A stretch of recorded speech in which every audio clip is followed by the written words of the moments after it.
आज की दिल्ली जैसी दिखती है, इसका इतिहास उतना ही पुराना है और इसका इतिहास इतना तोड़ मरोड़ दिया गया जिस पर विश्वास करना थोड़ा मुश्किल है। दिल्ली को दिलवालों की नगरी कहा जाता है और दिल्ली को दिलवालों की नगरी कहना शायद गलत नहीं होगा, क्योंकि जिसे एक नहीं दो नहीं, जिसको सैकड़ों बार लूटा गया, उसके बाद भी ये दिल्ली अपनी बाहें खोलकर सबका ऐसे स्वागत करती है जैसे मानो कुछ हुआ ही नहीं। मैं रवि कुमार आपका स्वागत करता हूं अपने YouTube channel gravity of tales में। आज हम जानेंगे दिल्ली के इतिहास के बारे में।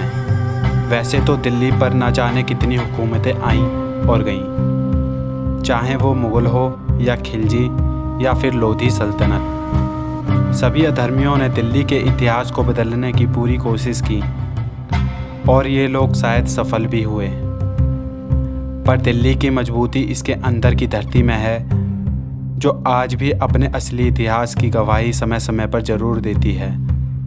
और इंद्रप्रस्थ ही दिल्ली है, ये बात सभी जानते भी हैं, पर शायद कुछ ही लोगों को ये पता होगा कि महाभारत का इंद्रप्रस्थ दिल्ली में कहाँ स्थित था। तो चलिए दोस्तों, हम शुरू करते हैं दिल्ली के इतिहास के बारे में। नई दिल्ली में यमुना नदी के किनारे पर स्थित पुराना किला है, जो महाभारत से जुड़े कई रहस्य अपने अंदर छुपाए हुए है। इतिहास की माने तो पुराना किला शेरशाह सूरी ने 1540 से 1545 के बीच निर्माण करवाया। 1539 में शेरशाह सूरी ने हुमायूं को हराकर हिंदुस्तान से खदेड़ दिया, जिसके बाद हुमायूं द्वारा बसाए गए दीनपना नगर को मिटाकर उसी जगह पर शेरशाह सूरी ने यह पुराना किला बनवाया और दिल्ली की स्थापना करी। पर यह सच अधूरा है, क्योंकि अधर्मियों ने हमेशा हिंदुओं की भावनाओं को ठेस पहुंचाकर हिंदुओं की सारी जगह तुड़वा डाली, ताकि हिंदुओं के इतिहास को मिटाया जा सके। जिस शहर को हुमायूं द्वारा बसाने की बात कही जाती है, ये बिल्कुल झूठ है, क्योंकि जहाँ पहले से शहर मौजूद हो तो उसे कोई कैसे बसा सकता है। यहाँ पर पहले जो शहर बसा हुआ था उसी का नाम इंद्रप्रस्थ था।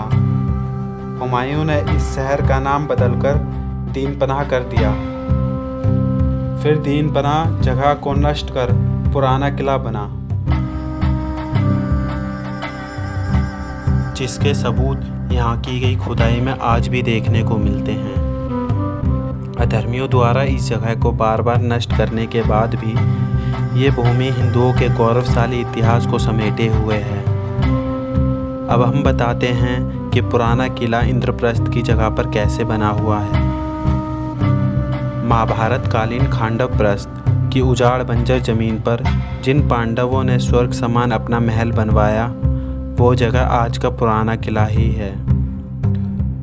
पुराने किले में जगह जगह शिलालेखों पर यह साफ साफ लिखा हुआ है और पुरातात्विक विभाग का भी ये दावा है कि महाभारत कालीन पांडवों की राजधानी आज का पुराना किला ही है।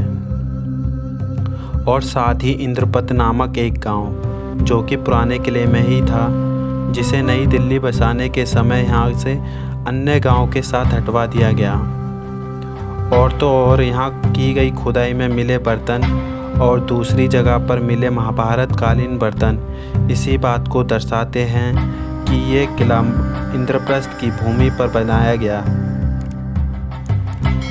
महाभारत कालीन इंद्रप्रस्थ सिर्फ पुराने किले तक सीमित नहीं था, बल्कि दूर दूर तक इसकी सीमाएं फैली हुई थी, जिसके प्रमाण दिल्ली के सारवल नाम का एक गांव है, जहां पर खुदाई के दौरान 1328 ईस्वी का एक शिलालेख मिला, जो दिल्ली के लाल किले के म्यूजियम में रखा गया।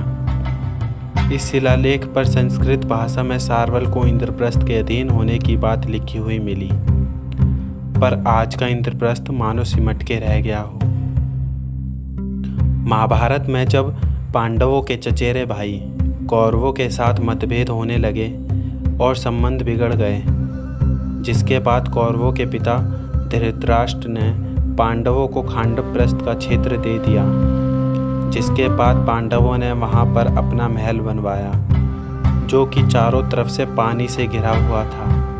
अगर हम पुराने किले को देखें तो ये भी चारों ओर पानी से घिरा हुआ करता, जो कि आज सिर्फ पुराने किले के सामने की ओर कुछ ही भाग में देखने को मिलता है।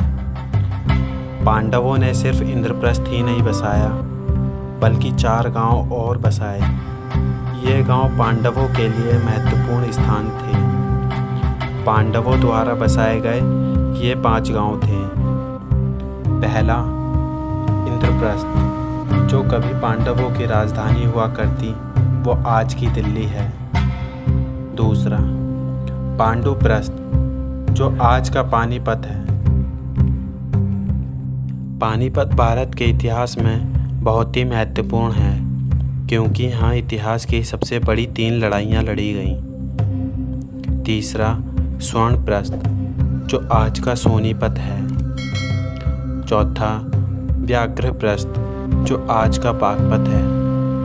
बागपत में ही वो जगह है जहाँ कौरवों ने लक्षगृह बनवाकर पांडवों को जलाने की कोशिश की। पांचवा, तिलप्रस्थ, जो आज का तिलपत है। उस समय स्थान को प्रस्थ कहा जाता था, जो समय के साथ बदलकर प्रस्थ से पत हो गया। पांडवों द्वारा ये 5 गांव बसाए गए।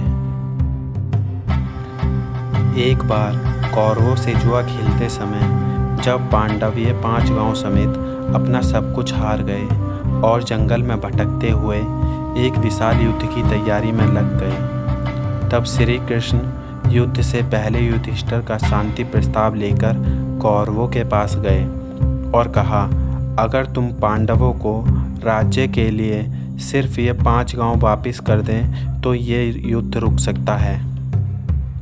इस बात पर दुर्योधन ने पांडवों की मांग को ठुकराते हुए कहा कि मैं उन्हें सुई की नोक बराबर भूमि ना दूं, जिसके परिणाम स्वरूप महाभारत का युद्ध हुआ। महाभारत के बाद की कहानी। युधिष्ठिर द्वारा युद्ध जीतने के बाद युधिष्ठिर हस्तिनापुर के राजा बने और अर्जुन को इंद्रप्रस्थ का राज्य मिला, जिसके बाद अर्जुन के वंश के लोग अर्जुनायन कहलाए और इनके कुल में तोमर नाम का एक राजा हुआ, जिनके नाम पर तोमर वंश चला। इस वंश के राजा अनंगपाल तोमर ने इंद्रप्रस्थ के पास एक नई नगरी लालकोट का निर्माण किया, जो वर्तमान का लाल किला माना जाता है। चंद्रवंश के राजा पृथ्वीराज चौहान की पराजय के बाद दिल्ली पर गुलाम वंश, खिलजी वंश, तुगलक वंश, सैद वंश, लोधी वंश, इन वंश के शासकों ने राज किया और इब्राहिम लोधी को बाबर ने पानीपत के युद्ध में हराकर दिल्ली पर मुगल वंश की स्थापना कर शासन किया। हुमायूं के शासन से पहले इंद्रप्रस्थ नाम की जगह का वर्णन मिलता है, पर बाद में नहीं, और इन सभी सबूतों और अवशेषों से ये साबित होता है कि पुराना किला इंद्रप्रस्थ की जगह पर ही बना हुआ है। तो दोस्तों, कैसी लगी हमारी वीडियो कमेंट्स ज़रूर करें और ये वीडियो को ज़्यादा से ज़्यादा शेयर करें, ताकि ये जानकारी सभी को मिल सके।